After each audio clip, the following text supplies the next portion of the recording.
నమస్తే welcome to our channel నేను సిరి రేవంత్ రెడ్డి గారి ప్రభుత్వం వచ్చిన తర్వాత గత ప్రభుత్వంలో జరిగిన అక్రమాలు అవినీతుల గురించి చాలా చర్చలు జరుగుతున్నాయి. అవి ఎలాగైనా కూడా బయటికి తీస్తానని చెప్పేసి అయితే తను చాలా సందర్భంలో చెప్పారు.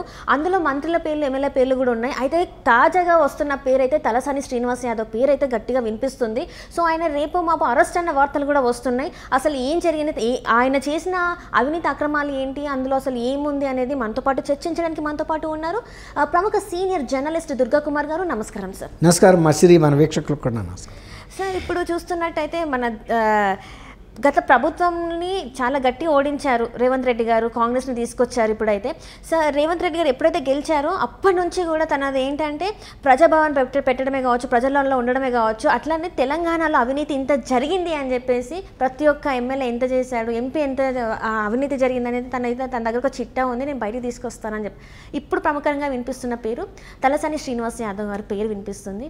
సో తను రేపు మాపు అరెస్ట్ కూడా కాబోతున్నారని కూడా వార్తలు వస్తున్నాయి. సో ఇందులో ఎంతవరకు వాస్తవం ఉంది సార్? అంటే ఇప్పుడు గతంలో జరిగిన ప్రభుత్వంలో చాలా తీవ్రమైన అవినీతి ఆరోపణల గురించి రేవంత్ రెడ్డి గారు డిపార్ట్మెంట్ వైజ్గా సమాచారాన్ని సేకరించారు. ఇంకోటి ఏంటంటే అసలు ఏ డిపార్ట్మెంట్కి ఆర్థిక పరిస్థితి ఎలా ఉంది అంటే కాంగ్రెస్ ప్రభుత్వం అధికారంలోకి వచ్చే నాటికి ప్రభుత్వ కోశాగార పరిస్థితి ఎలా ఉంది, ఏ డిపార్ట్మెంట్లో ఎంత అప్పులు ఉన్నాయి, ఏ విధమైన లోటుపాట్లు జరిగినాయి అనే అన్ని వైట్ పేపర్ శ్వేతపత్రం ముద్రించారమ్మా. అంటే వాటిని ఆయా శాఖల ముఖ్య కార్యదర్శులు అసిస్టెంట్ కార్యదర్శులతో సంతకాలు పెట్టించారు. ఏదో వీళ్ళు వేగ్గా చెప్పటం కాదు, వాళ్ళనే ప్రిపేర్ చేసుకురమ్మన్నారు. మీ డిపార్ట్మెంట్లో ఏమి ఆర్థిక పరిస్థితి ఉంది, ఎన్ని బకాయిలు ఉన్నాయి, నిల్వలు ఎంత ఉన్నాయి, చెల్లించాల్సిన బిల్లులు ఏమున్నాయి, గతంలో చేసిన ఖర్చు ఎంత, మీరు అవి ఏటికి పెట్టారు మేజర్గా, అవన్నీ కూడా లిస్ట్ తీసుకొచ్చినారు. తీసుకున్నప్పుడు ఏమైందంటే మీరు కొంచెం మనం గతంలోకి వెళ్తే ఈ కుర్మ గొల్లలని ఉంటారు కదమ్మా, మేకలు పెంచేవాళ్ళు, గొర్రెలు పెంచేవాళ్ళు, వీళ్ళకి విపరీతంగా మేము గొర్రెల యూనిట్లు ఇస్తున్నామని చెప్పేసి భారీ ఎత్తున మహారాష్ట్ర నుంచి, అక్కడి నుంచి, కర్ణాటక నుంచి గొర్రెల యూనిట్లు తీసుకొచ్చారు.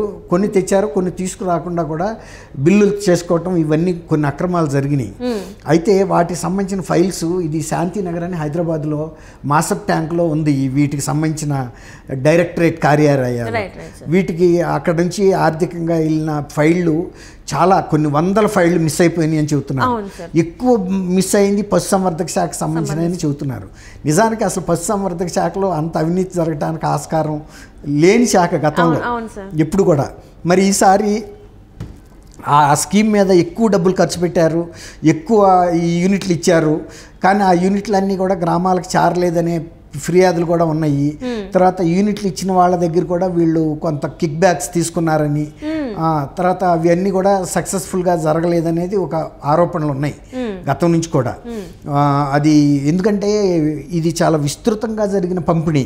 గ్రామాల్లో సపోజ్ వాళ్ళు ప్రకటనలు ఇస్తున్నారు, వెళ్ళి ఈ గ్రామంలో ఒక 100 యూనిట్లు ఇచ్చామని, కానీ మనకి ఫిజికల్గా కనబడుతుంది కదమ్మా ఎన్ని యూనిట్లు ఇచ్చింది. గ్రామాల్లో చర్చ జరుగుతుంది కదా, వీళ్ళు వాళ్ళు లెక్కలేస్తారు కదా, ఆ 10 మందికే కదా ఇచ్చింది, 100 మందికి ఇచ్చినట్టు రాశారు ఏంటి వీళ్ళు, అట్లా ఒక రకంగా ఈ సమాచార సేకరణ లాగా జరిగి ఇవి కొంత బాగా ఆ రోజుల్లో ప్రతిపక్షాలు కూడా అసెంబ్లీలో కూడా లేవనెత్తినాయి. కానీ ఆ రోజు వీళ్ళకుండా బలం ముందు అవన్నీ నిలబడలా, ఈ ఫైళ్ళు మిస్ అవటం ఇవన్నీ కూడా. ఇప్పుడు వీటి మీద గచ్చిబౌలిలో ఒకటి కేసు బుక్ అయిందని చెప్తున్నారు. పశుసంవర్ధక శాఖకు సంబంధించిన అక్రమ కుంభకోణం, ఆర్థిక కుంభకోణం ఇంకా వచ్చేసి ఫైళ్ళు కూడా మీరు అన్నట్టు ఫైళ్ళు కూడా మిస్ అయిపోయాయి. సో దీని మీద ఇంటెలిజెన్స్ రిపోర్ట్ అని చెప్పేసి రేవంత్ రెడ్డి గారు అడిగారా? ఇప్పుడు రేవంత్ రెడ్డి గారు అడిగారంటే మీరు అన్నట్టు ఇంటెలిజెన్స్ వాళ్ళు ఉన్న ఫ్యాక్ట్స్ అన్ని కూడా చెప్పాల్సి వస్తుంది. వాళ్ళ దగ్గర ఉన్న ఇవి ఇన్ఫర్మేషను, తర్వాత ఇప్పుడు కొన్ని క్రాస్ చెక్ చేస్తారు ఇంటెలిజెన్స్ వాళ్ళు. ఇప్పుడు సపోజ్ కొన్ని ఎన్ని గ్రామాల్లో ఎన్ని ఇచ్చారు, ఎన్ని గొర్రెలు ఇచ్చారు, ఎంత అనేది. ఈ రకంగా కనుక అవకతవకలు కనుక జరిగినాయి అంటే ఇప్పుడు పశుసంవర్ధక శాఖ డైరెక్టర్ కానీ కార్యదర్శితో పాటు మంత్రిగా ఈయన ప్రమేయం లేకుండా జరగవు సార్. అవును, ఇప్పుడు పన్నుల చెల్లింపు అంతా కూడా మంత్రి అవగాహనతోనే జరుగుతుంది, నాలెడ్జ్తో జరుగుతుంది. కాబట్టి సహజంగా మరి శ్రీనివాస్ యాదవ్ పేరు కూడా మరి ఆయన ప్రస్తావించారు గతంలో కూడా. ఇప్పుడు మళ్ళీ ఇంటెలిజెన్స్ రిపోర్ట్ కూడా వస్తే ఏసీబీకి రెఫర్ చేశారంటే సహజంగా వాళ్ళు కేసు ఫైల్ చేసి అవసరమైతే అరెస్ట్ కూడా అవుతారు. మంత్రులు మాజీ ముఖ్యమంత్రిని అరెస్ట్ చేశారు అక్కడ. ఇలాంటి స్కిల్ డెవలప్మెంట్ కేసే కదా అది కూడా. ఇదేమో గొర్రెల పెంపకం కాబట్టి మరి అరెస్ట్ అయినా కూడా పెద్ద ఆశ్చర్యం లేదు. ఇప్పుడు 17A సంబంధించి అయితే ఇప్పుడు కేసు తీర్పు వాళ్ళు వస్తుంది అనుకున్నాం ఇక్కడ చంద్రబాబు నాయుడు గారి కేసు విషయంలో. ఇప్పుడు అది అటు ఇటు కాకుండా వచ్చింది. అంటే అది ఉన్నట్టు కాదు, లేనట్టు కాదు. కాబట్టి ఇప్పుడు అరెస్ట్ చేసినా కూడా అభ్యంతరం పెడతానికి కూడా ఏం అవకాశం లేదు. దాని మీద ఇంకా స్పష్టత రాలేదు కాబట్టి. అదే కనుక ఇంకొక 3 నెలల తర్వాత 4 నెలల తర్వాత స్పష్టత వచ్చిన తర్వాత ఒక కేసు సైటేషన్గా అది నిలబడుతుంది కాబట్టి లేటెస్ట్ కేసుగా మనం దాన్ని న్యాయస్థానాల్లో చెప్పుకోవటానికి ఉంటుంది. ఇప్పుడు ఈయన అరెస్ట్కి కూడా ఆపగలిగిన చట్టాలు కూడా ఏమి కనపడతల్లా. 17A మళ్ళీ సందిగ్ధంలో పడిపోయింది. ఎటు తేలకుండా డోలాయమానంగా ఉంది మధ్యస్థంగా. కాబట్టి ఆశ్చర్యం అయితే లేదమ్మా. ఈ శాఖలే కాదు ఇంకా కొన్ని శాఖల్లో కూడా మళ్ళీ రాబోయే రోజుల్లో రేవంత్ రెడ్డి గారు మళ్ళీ వాటిని కూడా ఒక్కొక్కటి రిఫర్ చేస్తూనే ఉంటారు. జరుగుతుంది. అంటే ఇప్పుడు ఇక్కడ ఏంటంటే సార్, పశుసంవర్ధక శాఖలో అవినీతి జరిగిందంటే జస్ట్ ఒక గొర్రెల పంపిణీలోనే జరిగిందా, ఇంకేమన్నా? ఇంకా చాలా జరిగి ఉంటాయి. నేను ఊరికి ఎగ్జాంపుల్గా చెప్తున్నా. అదే కాదు, ఈ చేప పిల్లల పంపిణీ వీటిల్లో కూడా జరిగింది అంటున్నారు. చెరువుల్లో వదలకుండా వదిలేమని ఇట్లా జరిగినాయి అంటున్నారు.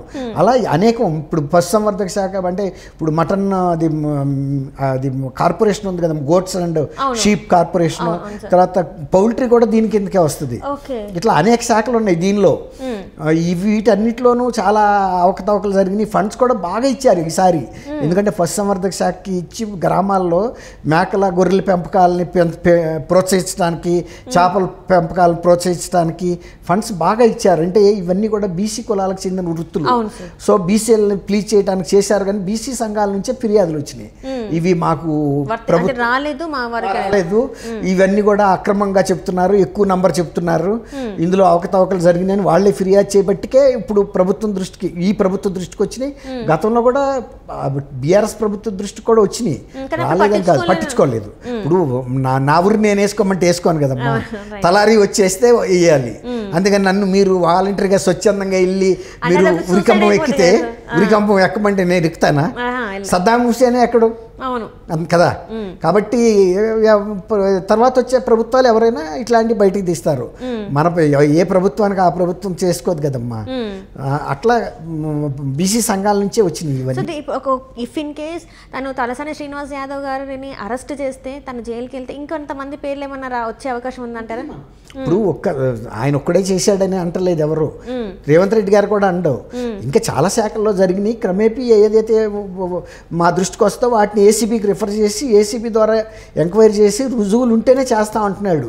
అంతేగాని ఏసీబీకి ఇచ్చేసాం కాబట్టి టక్ అరెస్టులు చేసే ఉద్దేశం కూడా ఆయనకి లేదు. కేసు యాక్చువల్గా ఒక ప్రొసీజర్ ప్రకారం ఫైల్ చేయాలి.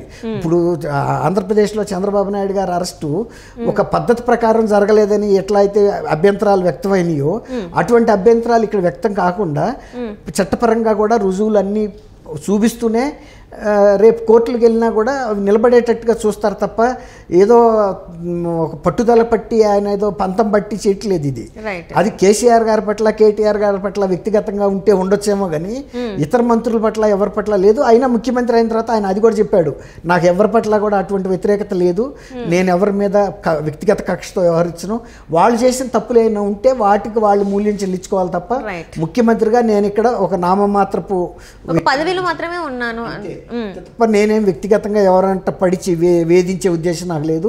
ప్రభుత్వాన్ని ప్రజలకు సహకారం అందించాలి, ప్రజలకు మంచి పాలన ఇవ్వాలి, తర్వాత ప్రభుత్వ నిధుల్ని సక్రమంగా వినియోగించాలనేదే నా ఉద్దేశం. ప్రజల సంక్షేమమే నా ముఖ్య ఉద్దేశం అని చెప్తున్నాడు. Right sir, right. Thank you so much sir. Durga Kumar sir. మన వీక్షకులకు కూడా నమస్కారం.